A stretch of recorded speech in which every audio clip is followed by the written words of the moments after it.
What's going on, Guillotiners? Mike and Sean here with the Week 6 recap. What's up, Gilly Gang? Season's flying by. Week 6 is in the books, and we're saying farewell to Kurt's team. Bye, Kurt's team. Bye, Kurt. See you later, buddy. I spoke to Kurt last night, and he was a few beers in, and getting a quote out of him was pretty tough, but he finally came up with, "But man is not made for defeat. A man can be destroyed, but not defeated." Damn, it's pretty deep. A couple beers in. Yeah, well, Kurt didn't actually say that. That was Ernest Hemingway. Again, makes sense. I'm surprised Kurt didn't say some shit like, "I'm not doing this shit no more with y'all." All I could get out of Kurt was, I'm good. Not this week, bro. So I guess keep your ass at home.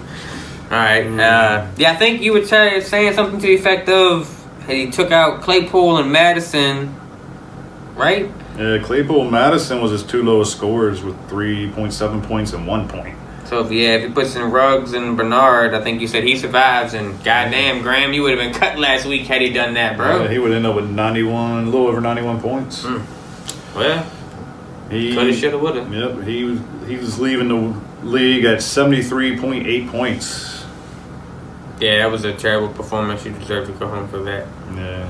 We don't really know close calls other than, Graham had We all a knew chance, it came down to them, too. Graham wasn't going nowhere. Yeah, there was a 4-point difference when the week started. I think Graham said it the other day in the chat. He had Claypool against Beasley, and Beasley had the better game. That's all it boiled down to. Let's take a look at the top 5, I guess. Yeah. We got in number 1 again. Look who's in number 1 this week again. Which one is that? Oh, yeah? Dave again. So he's finally got rid of that licking ass moniker, huh? 2 weeks in a row in the top 5. We'll give you your back to picking last and trying to kick some ass. Starting, whatever you want to say. We're starting at number 5. We got 2 girlies, 1 cup. Miguel at 120 points. A little over 120 points. His highest score was CeeDee Lamb.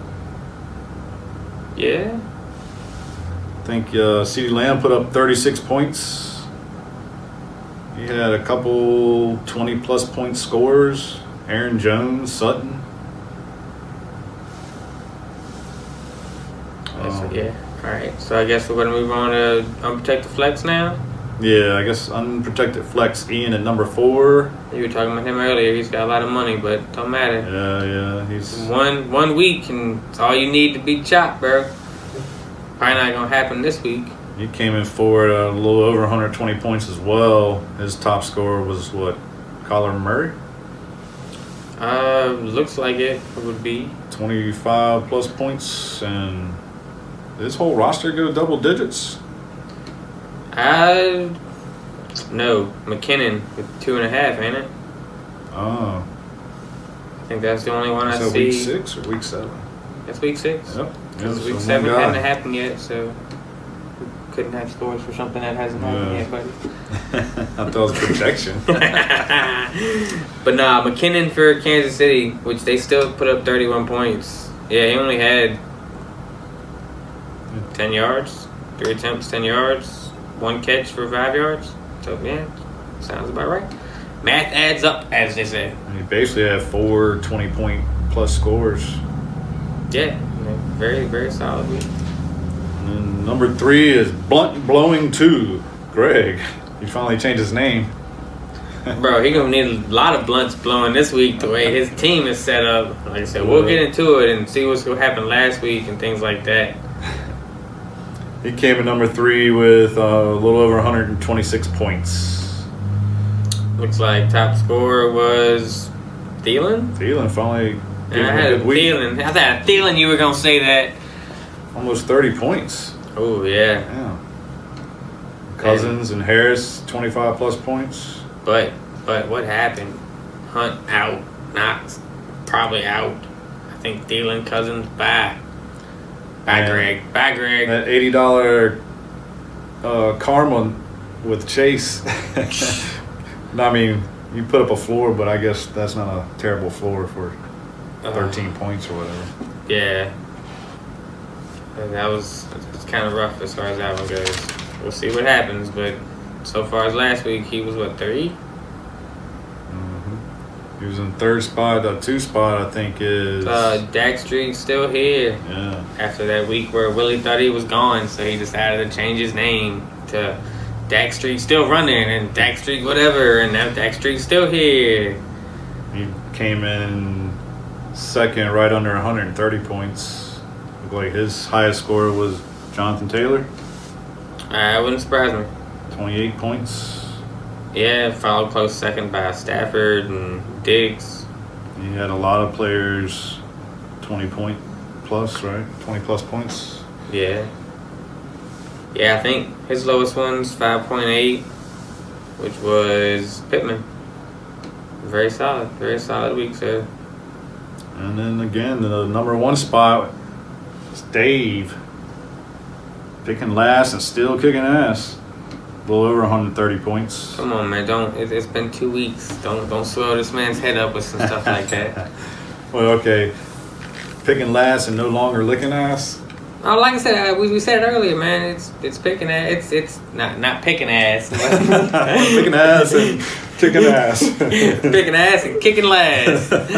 He's on the losing kickball team. Nah, bro. Like I said, he's definitely starting to kick ass. So, yeah. Like I said. Dak picking put last up and a trying to solid kick game ass. for him.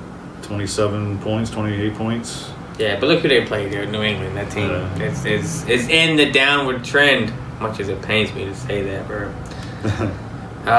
He almost had nothing but double digits though. Godwin was his lowest with 9.3. He got 3 20-plus point scores on his team. Bro, he just had solid performances all around. Sanders, Collins. That might be the start of the week with Collins. I guess he's kind of happy that trade got vetoed now, huh? He got Ridley coming in against Miami this coming week. Seems that way, and if I saw correctly, I think old Gordon there is on the bench. He's on the waiver wire. Oh yeah, it's waiver wire. Not bench is what I meant. Waiver wire. Yeah, so you can go out and buy him now and still keep Ridley. Now, I guess we'll move on to the waiver wire and five bids. We'll start at the highest. Yeah. So, like I said, it really don't matter because either way, it's gonna be kind of weird. Joe Burrow, $75 was the big spending Chad. That seems insane to me. Could have got him for $9. I'm the only other one who bid it on him for $8. Great. So you're saying that was a reach, huh? Yeah. Nice big reach. You got the next one is $55 for Nick Chubb. That was Boo. Yeah, but that.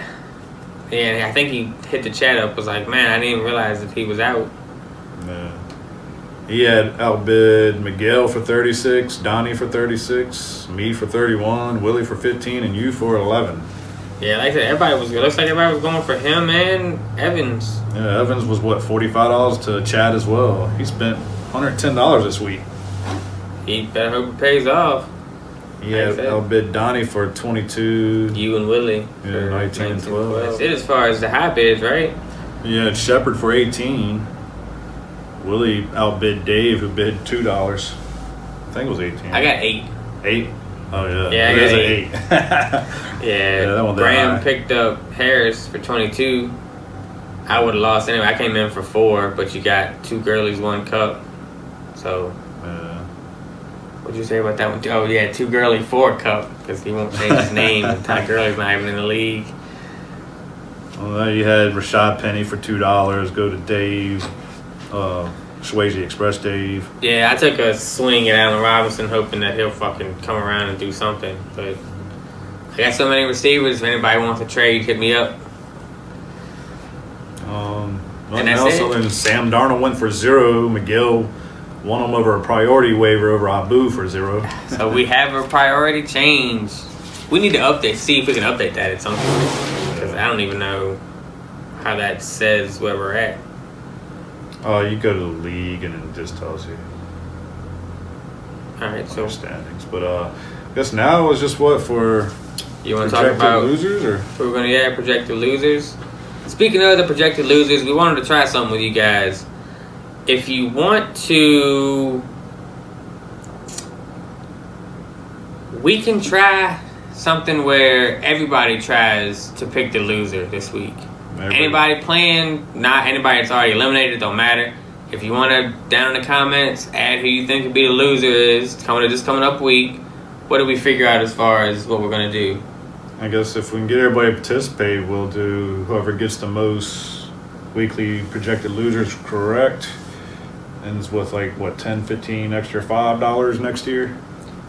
That, or like I said, y'all can let us know in the comments. That, or how about, maybe $2 or $3 a win. You know what I mean? So that way, if you pick for example, you pick 3 weeks right, you get $6, or $9 if you do $3. You know what I'm saying? Yeah, but it's only if no people it's got to be. You can't have the same. Well, we got to have 60 to 75% participation. Well, yeah. As far as, like I said, it has to be most of the people. It can't just be 2 or 3 of us, because I know me and Mike do it, but like I said, all of y'all can do it. Same thing applies for people that aren't in it. You can still get points added to your total for next year. Mind you, these fab points are for next year. We're not adding points this year, but just next year. And again, we can iron out some details, but if y'all want to say something in the comments, not the group chat, comments of the video down there. On that, I mean, we're going to cover the 3 lowest projected losers, and then out of the whole squad, who we think is going to actually lose. Yeah, well, I was going to say in the update we were just talking about, I got first waiver priority. Woohoo! None of y'all motherfuckers better tie me on no bids. Me and then blunt blowing Willie. Willie's the next one. This is waiver priority. And then you. So right now it looks like it's me, Greg, Willie, then you. And who would be Chad? Chad is number 5, I think, as far as the waiver. But that really comes into play. That's only if 2 people have the same bid, then whichever has the best waiver priority, like what happened with Darnold. Yeah. 2 people bid 0, whoever had the lower priority gets that person, but then they then move to the back of the line in the priority list, just like any other waiver league that you've been in. All right, so yeah, now if we want to go to the projected ones for next week, right? Yeah, 3 lowest projections, I believe. The top one is Abu Tired Me Yet. Yep, it seems 90, that way. Does he have 90 something points? Well, the lowest, are we going highest or lowest? Lowest don't matter. Lowest is because the lowest is going to be Swayze Express as far as these projections. Swayze Express, Blunt Blowing 2, and then Tired of Me Yet. But I think you said Swayze Express has a couple things that he can fill in his roster, and yeah, he might have to pick up a tight end if Goddard doesn't come off the COVID-19 list, or he definitely needs a running back. Yeah, but he's got a flex spot, and so he hasn't set his lineup really or built his team up. Yeah, and like I said, Greg's up there. Greg had to make a whole lot of moves, bro. He's talking man. Willie. Whoever's playing me this week, Merry Christmas, because all my team's on a bye. Was on a bye. At one point, yeah, Greg had no nobody. Running backs to start, no QBs to start. He had 2 wide receivers he could play. I think that was it. And as crazy as that is, he's not going to be my pick for that. Yeah, he's not.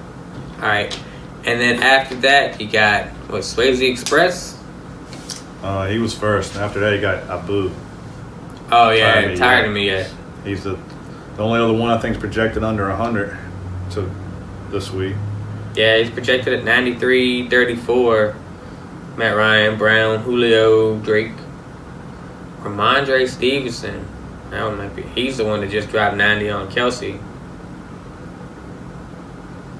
Yep. Allen, Zeke, and Agnew all on the bye. Yeah. But yeah, so I guess if we're making picks, I think we talked about it earlier. Who you got? Or you waiting for mine? Because I'm going to go with Chad. Chad's lukewarm team.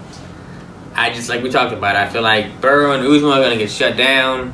Even if Henry has a huge game, I don't know. I just feel like that's going to be my pick. That's what I'm going with. Conventional wisdom says go with the projections, but no. I still want to lean towards Greg. That was my first thought, but Greg actually had starters. I thought that Greg was going to just have a hard time trying to get people on that jump. Depending on what Dave does, too, he might be in trouble. I mean, and then... Which one? Swayze Express Dave, the lowest projected. Yeah, true. Depends on But what again, happens it with all just Goddard. goes to show, because I think we talked about it earlier. What Pigpen has been in the top 5 all week, and he was 9 points away from going home. I was right last week with Kurt. Yeah. I'm gonna pick Greg. Sorry, Greg. Well, you picked Kurt the first week, and that didn't happen. So No, I picked Graham the first that's week. right, we switched, Yeah, and you that's picked what it Kurt was. first week. Yeah, but either way, going off projections, that's like I said, I'm not going with those this week. Just have a feeling based on previous thing, but that could be completely wrong too. Most of my picks were other videos. All right, well, like I said, besides that, I guess we'll give a shout out to Go Mavericks since it's basketball season.